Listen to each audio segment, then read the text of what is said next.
Hi friends, मैं नीरज पांडे। आप देख रहे हैं YouTube channel Neeraj with math GS. आज मैं चर्चा करने वाला हूं क्लास 10th मैथ का थर्ड चैप्टर जो है आपका कह सकते हैं कि दो चर वाला रैखिक समीकरण, pair of liner equation in two variables. आज उस पर हम डिस्कस करेंगे। आज इस पर ये बताएंगे कि दो चर क्या होता है, दो चर वाला रैखिक समीकरण क्या होता है, ये सारी चीज़ें बता करके इसके कुछ एग्जांपल्स करा देते हैं। उसके बाद फिर हम इसके प्रश्नावली के अंतर्गत चलेंगे, एक्सरसाइज जो है उसके अंतर्गत चलेंगे। ठीक है बच्चों, आपको मेरी वीडियो साफ साफ आ रही होगी। मैं यहाँ लिख देता हूँ दो चर वाला रैखिक समीकरण।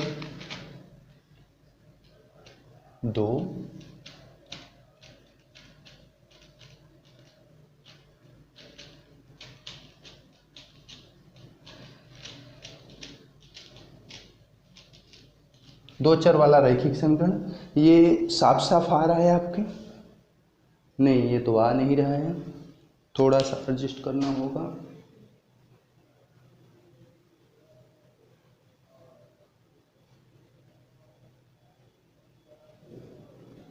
अब ये आ रहा है साफ साफ। ठीक है, तो हम दो चर वाला रैखिक समीकरण बताते हैं। पहले ही हम ये समझते हैं कि चर क्या होता है। दो चर लिखा हुआ है ना, तो चर क्या होता है और चर से ही संबंधित क्या होता है, अचर क्या होता है। चर क्या होता है, अचर क्या होता है। आप सभी जानते होंगे बच्चों कि चर और अचर, चर का मतलब होता है जिसका वैल्यू बदलता रहे, वेरिएबल जो इसका वैल्यू क्या रहे, बदलता रहे। जैसे एग्जाम्पल के तौर पर हम लेते हैं, कभी कभी मान लेते हैं ना, माना 2x, माना x बराबर 5, माना x इक्वल 5, ये मान लिए। कभी कभी इसी x इक्वल क्या मान लेते हैं, हम 10 मान लेते हैं। कभी कभी इसी x इक्वल क्या मान लेते हैं, हम 100 मान लेते हैं। कभी 10 के मान लेते हैं। कभी कभी इसी x की वैल्यू हम क्या करते हैं, 10 मिलियन भी मान लेते हैं। मानने वाली बात होती है।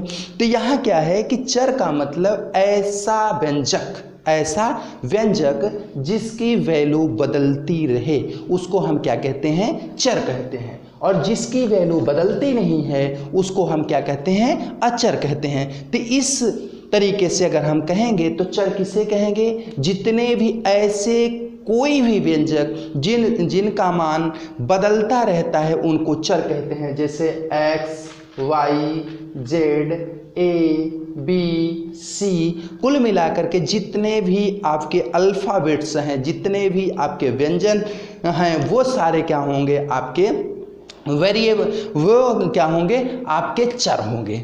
और जितने भी आपकी काउंट होंगी, गिनतियाँ होंगी, गणनाएं जिनमें करते हैं, जितनी भी संख्याएं होंगे, नंबर्स होंगे। जैसे नंबर्स में देखें 1, 2, 3, 4, ये सारे नंबर्स क्या होंगे, आप इनफाइनाइट तक ले सकते हैं, अनंत तक ले सकते हैं। ये सारे क्या हो जाएंगे आपके, ये सब हो जाएंगे बच्चों आपके अचर, जिनकी वैल्यू नहीं बदल सकती। एक को आप यहाँ भी एक बोलेंगे, आप चंद्रमा पे चले जाएंगे तो भी एक ही रहेगा। अगर हम कह रहे हैं 1 किलोमीटर, तो 1 किलोमीटर की वैल्यू नहीं बदलेगी, वो एक ही रहेगा। लेकिन जो x और y की वैल्यू होती है वो बदलती रहती है। तो इसलिए हम चर और अचर को समझ लिए। अब बात करते हैं रैखिक समीकरण। रैखिक का मतलब एक रेखा में। रैखिक समीकरण, द्विघात समीकरण, त्रिघात समीकरण आपने पढ़ा होगा। तो रैखिक का मतलब ऐसा समीकरण जो एक रेखा में हो, जो एक रेखा में हो। इसीलिए इसको हम लाइनर बोलते हैं। क्या बोलते हैं, लाइनर। लाइनर का मतलब एक लाइन में, एक रेखा में, तो वो हो जाता है आपका रैखिक। उसके बाद बच्चों अगर इसी में बात हम करें समीकरण, समीकरण का मतलब क्या होता है, जिसमें दो पक्ष होते हैं। समीकरण का मतलब क्या होता है, आपने बहुपद पिछले चैप्टर में पढ़ा है। बहुपद और समीकरण में सिर्फ एक ही समझ में आता है अंतर, कि बहुपद में क्या होता है, पूरे पद एक पक्ष में होते हैं। जैसे ax + by + c, ये क्या है, बहुपद है। लेकिन ax + by + c = 0, ये क्या हो जाता है, आपका समीकरण हो जाता है। ये क्या हो जाता है बच्चों, समीकरण। तो यहाँ हम समीकरण का आशय क्या होता है, जिसमें दो पक्ष होते हैं, जिसमें दो पक्ष होते हैं। फिर उसी पक्षों को लेकर के हमें क्या करना होता है, बराबर करना होता है। कि मतलब ये पक्ष बराबर आपका अगला पक्ष होना चाहिए, मतलब left hand side equal right hand side होना चाहिए। ये हुआ बच्चों। अब इस प्रकार से हम बात करते हैं, अगर आगे बात करें तो अब हम क्या करेंगे, इसमें मेन चीज़ जो होते हैं, थोड़ा आवाज़ बहुत ज़्यादा आ रही है, देखिए बच्चों, अब हम एग्जाम्पल देते हैं किसी भी रैखिक समीकरण। रैखिक समीकरण का मानक समीकरण क्या होता है, जो उसका स्टैंडर्ड मान होता है वो क्या होता है।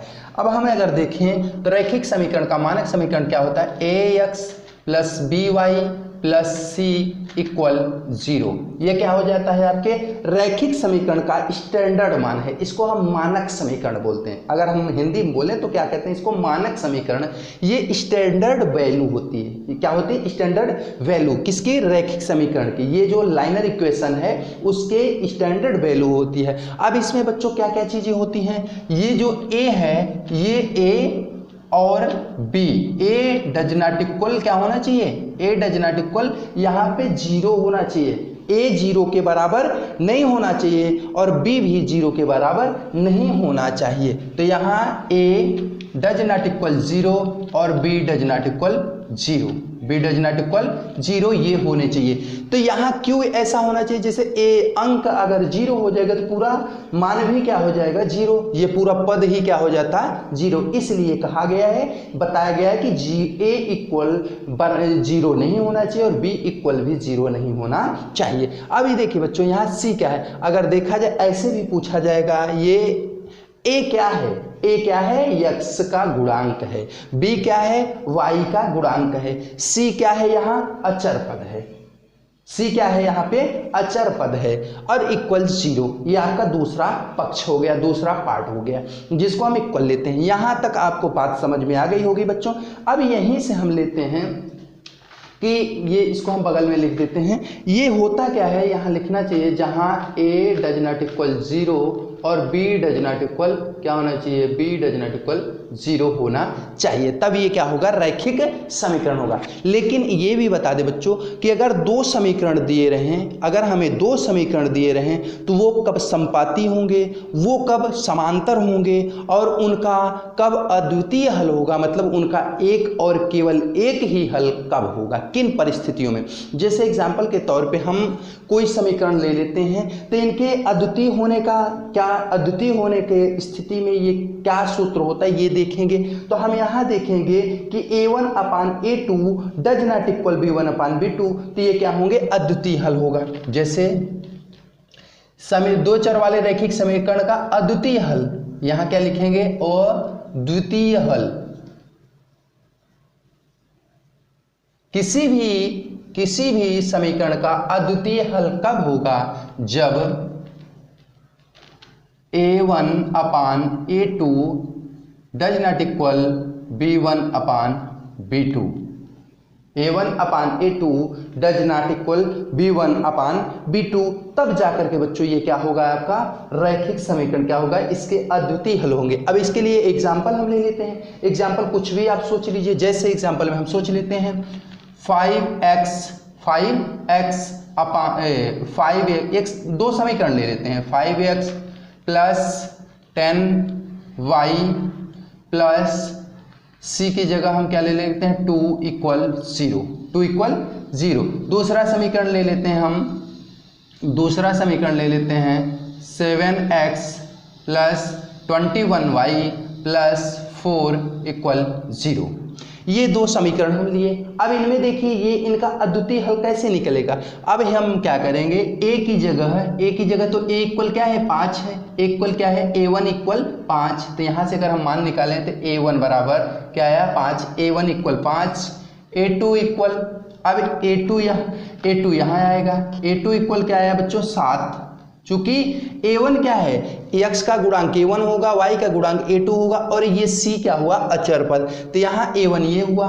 फिर अगर हम देखें b1 निकालें तो b1 आपका 10 है और c निकालें तो c कितना है, 2 है। इसी प्रकार से अगर हम यहाँ देखें बच्चों तो ये क्या है आपका b2 कितना है, 21 है, b2 इक्वल कितना है, 21 और c इक्वल क्या है, 4 है, c इक्वल कितना है, 4 है, यहाँ आपको दिख रहा है। अब इसकी अगर हम वैल्यू a1 अपान a2 इक्वल, अगर हम इसको ऐसे रखेंगे a1 अपान a2 और इक्वल b1 अपान v2, तो देखें क्या मान आ रहा है इनका बराबर। a1 की जगह 5 रखेंगे और a2 की जगह 7 रखेंगे, बराबर में हम क्या रखेंगे, b1 मतलब 10 और बटे 21।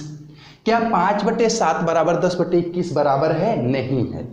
ये नहीं है, तो इसलिए ये क्या है, बराबर नहीं है। चूंकि हम 7 से 5 को काटेंगे, 7 से 5 को काटेंगे तो यहाँ क्या है, 7 7 49 लगभग 0.7 जा रहा है, और यहाँ 10 को काटेंगे तो ये 100 होगा 21 पंचे, ये 5 बार में 0.5 में ही कट जा रहा है।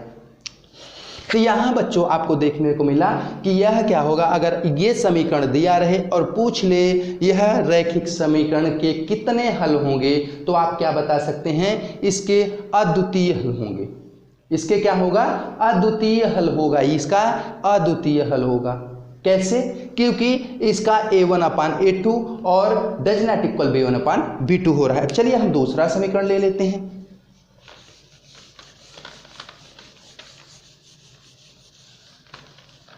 अब हम क्या करेंगे कि रेखाएं जब समपाती हों, रेखाएं क्या हों, समपाती हों,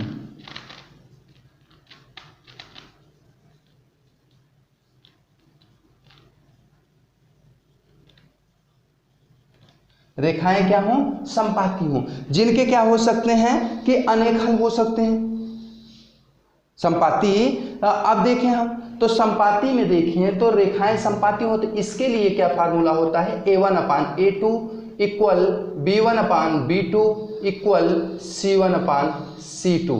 ये क्या होने चाहिए, तीनों चीज बराबर होने चाहिए। इसके लिए भी कोई समीकरण आप सोच सकते हैं। समीकरण देखो बनाना बहुत बड़ी बात नहीं होती, आप ऐसा कोई अंक लीजिए जो कि ऊपर नीचे कटता दिखे, बस वही। जैसे हम ले लेते हैं 2x + 5y + 7 ले लेते हैं, 7 = 0 ले लिए। अब दूसरा समीकरण बनाना है जो कि इससे कटता हुआ दिखे, इससे क्या दिखे, कटता हुआ दिखे। तो हम ले लेते हैं x, मतलब 2/1 करेंगे तो क्या आना चाहिए, 2। तो वैसे हम यहाँ से लेंगे कि ऐसा लें कि जो वो कट सके, ऐसा कोई अंक ले लें कि जो हमारा कट सके। तो यहाँ ऐसा करिए 4 ले लीजिए, आप क्या करिए 4x ले लीजिए।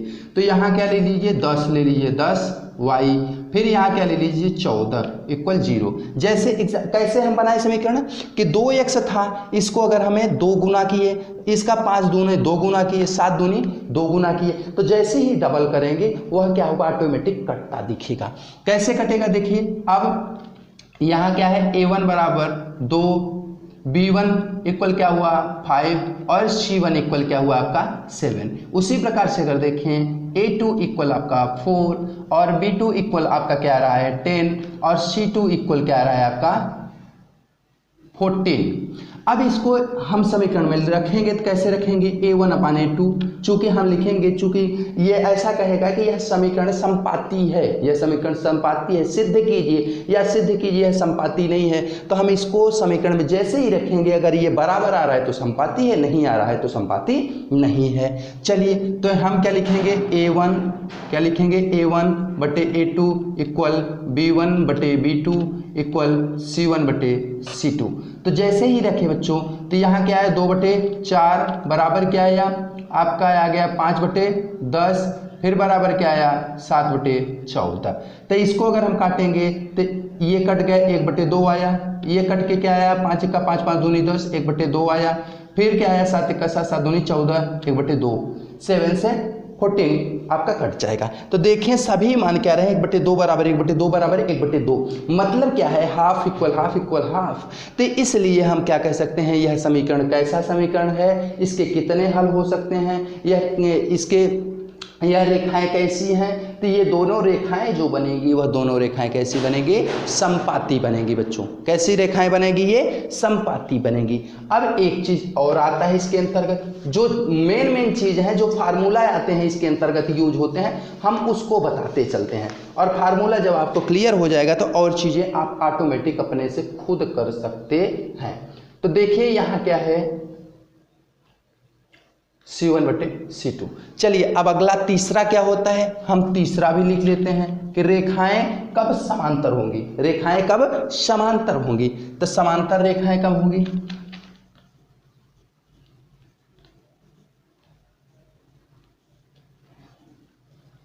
रेखाएं समांतर कब होती हैं, जब a1/a2 = b1/b2 और डज नॉट इक्वल c1/c2 हो, तो रेखाएं क्या हो जाती हैं उस स्थिति में बच्चों, उस स्थिति में रेखाएं क्या होंगी, समांतर होंगी। उस स्थिति में रेखाएं क्या होंगी, समांतर होंगी।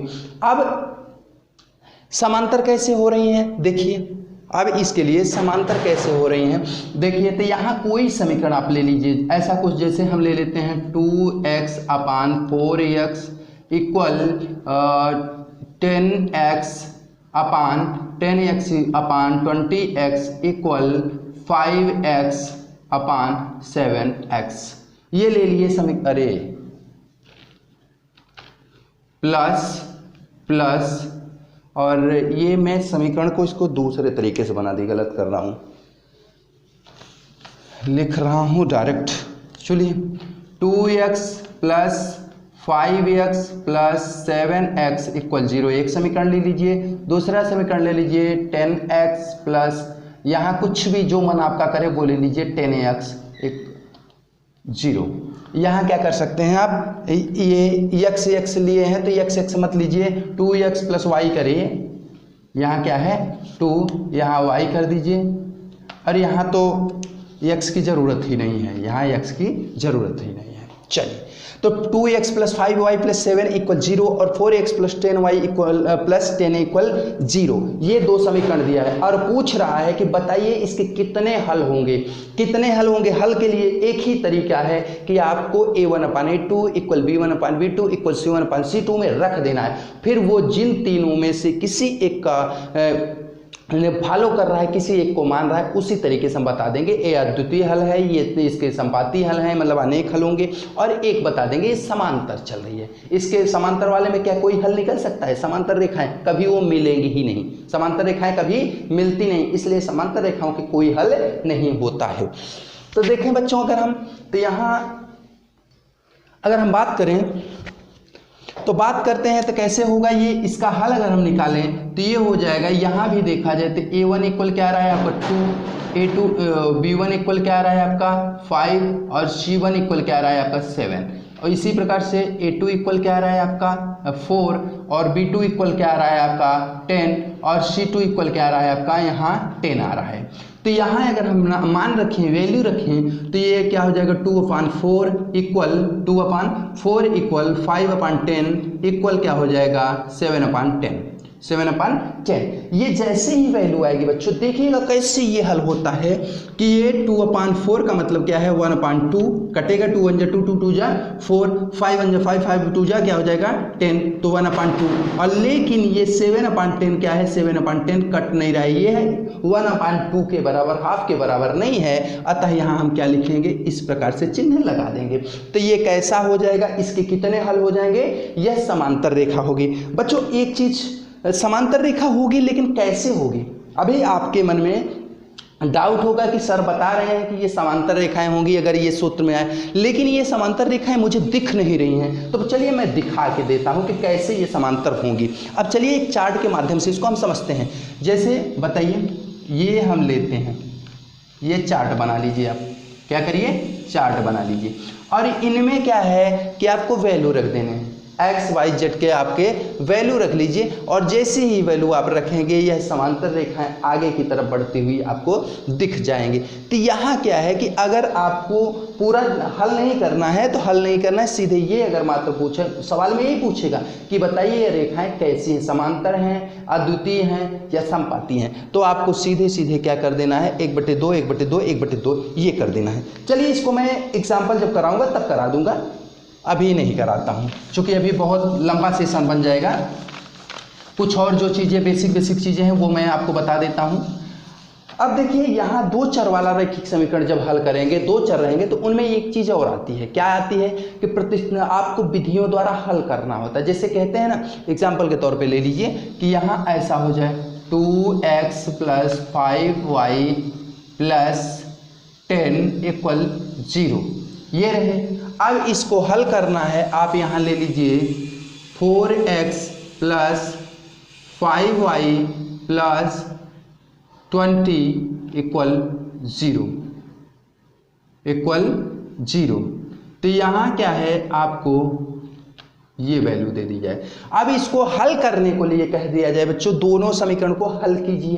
तो दोनों समीकरण को हल करने का एक तरीका है, आप पढ़े होंगे, कई सारे विधियां पढ़े होंगे, जैसे आपने पढ़ा होगा प्रतिस्थापन विधि, विलोपन विधि, विलोपन विधि और वज्र गुणनखंड विधि। क्या? वज्र गुणनखंड विधि। ये आपने पढ़ रखा है, क्लास 9th में भी पढ़े हैं, उसके पहले भी 8th में भी था यार। तो प्रतिस्थापन विधि, प्रतिस्थापन का मतलब क्या होता है? एक की वैल्यू को उठा करके दूसरे पे रख दिया जाए। और विलोपन का मतलब क्या होता है? कि विलुप्त कर दिया जाए। विलोपन का मतलब ही है कि एक की वैल्यू को विलुप्त कर दिया जाए, तो वो करेंगे। और क्या है? वज्रगुणनखंड विधि, उसको हम हल करेंगे। तब देखिए यहाँ क्या है कि अब हमें जैसे इसको हल करना है, तो इसको हल करने के लिए हम क्या कर सकते हैं? देखिए 2x + 5y + 10 = 0 है, तो ये देखिए, और 4x + 5y = 0। तो यहाँ देखिए तो 5y यहाँ भी है, 5y यहाँ भी है, दोनों जगह क्या है? 5y है। तो 5y जब है तो हम क्या कर सकते हैं? इसको जोड़ देते हैं, पूरे समीकरण को क्या कर देते हैं? जोड़ देते हैं, घटा देते हैं। क्या है कि समीकरण नंबर 1 रहा और समीकरण नंबर 2 रहा, तो हम क्या करेंगे? समीकरण 1 में से 2 को घटा देंगे।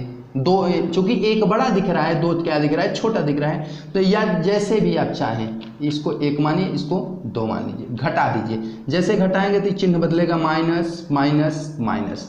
तो ये क्या है आपका? ये वैल्यू जैसे ही घटेगा -2x, और यहाँ क्या आया है? ये माइनस माइनस है, तो ये आपका क्या हो जाएगा? कट जाएगा। और 10 - 20 क्या हो जाएगा? ये -10 इक्वल क्या हुआ? 0।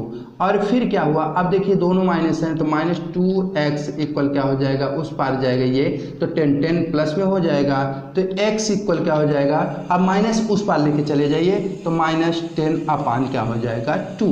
मतलब क्या है? x की वैल्यू आपकी -5 आई। x की वैल्यू क्या आई? -5 आ गई।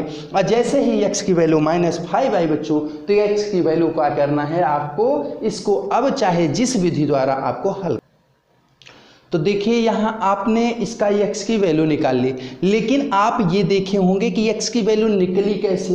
अब यहाँ 5 और 5, 5y था, 5y था, इसको हम क्या किए हैं? कैंसिल किए हैं। अगर यह 5y बराबर नहीं होगा, 10 होता 15 होता, तो इसको हम बराबर करते, फिर बराबर करके इसको काट दिए, तो यहाँ क्या है? y की वैल्यू खत्म हम कर दिए ना। तो y की वैल्यू जहाँ ये हम खत्म करते हैं, वो कौन सी विधि कहलाती है? आपकी विलोपन विधि। यहाँ y क्या है? हट गया है, इसलिए विलोपन विधि। और ये x की वैल्यू आ गई। अब x की वैल्यू उठा करके यहाँ रख दीजिए, y की वैल्यू आ जाएगी। चलिए हम निकाल लेते हैं। x की वैल्यू आई -5, हम लिख लेते हैं कहीं x की वैल्यू -5। अब y की वैल्यू निकालना है, तो हम किसी भी समीकरण में x की वैल्यू को रख देंगे। अब प्रतिस्थापित करना है बच्चों, ध्यान दीजिएगा। अब x की वैल्यू को प्रतिस्थापित कर रहे हैं, 2x, तो 2x की जगह क्या लिखेंगे? -5 और +5y + 10 इक्वल क्या लिखेंगे? 0। तो जैसे ही ये लिखेंगे तो ये क्या हो जाएगा बच्चों? यहाँ देखा जाए तो -10 और +5y + 10 इक्वल क्या हो जाएगा? 0। तो -10 और +10 क्या हो जाएगा? कैंसिल। तो 5y इक्वल क्या हुआ? 0। तो y इक्वल क्या हो जाएगा? 0। तो यहाँ देखा जाए तो x इक्वल -5 आ रहा है, y इक्वल क्या आ रहा है? आपका 10 आ रहा है। इस रूप से हम इसको हल कर लिए। तो देखिए बच्चों यहाँ क्या है कि ये 2 विधियाँ हो गई। अब एक बचती है वज्र गुणनखंड विधि, और एक फिर और ये चैप्टर। तो देखिए यहाँ तक। अब देखिए मैं यहीं से इस चैप्टर को एंड करता हूँ। कल मैं कुछ एग्जाम्पल्स और लेकर के और अब सीधे चैप्टर में चलूँगा, प्रश्नावली में। अब वज्र गुणनखंड विधि को हम क्या करेंगे? प्रश्नावली में करेंगे, चूँकि सेशन बहुत लंबा हो जाएगा। ठीक है बच्चों, अगर आपको ये वीडियो पसंद आ रहा हो तो लाइक कीजिएगा, शेयर कीजिएगा, सब्सक्राइब कीजिएगा। यदि आपको कहीं लग रहा हो कि बहुत फास्ट पढ़ा रहे हैं या कुछ चीज़ें आपको समझ में नहीं आ रही हैं, तो उसके लिए आप कमेंट सेक्शन में कमेंट कीजिए, मैं वो भी आपके लिए करने को तैयार हूँ, जैसे भी आपको समझ में आए। क्योंकि मेरा एक ही मोटो है कि आपको समझ में आए, यही मेरी उपलब्धि है। ठीक है बच्चों, कल मिलते हैं नए सेशन के साथ, प्रश्नावली 3.1।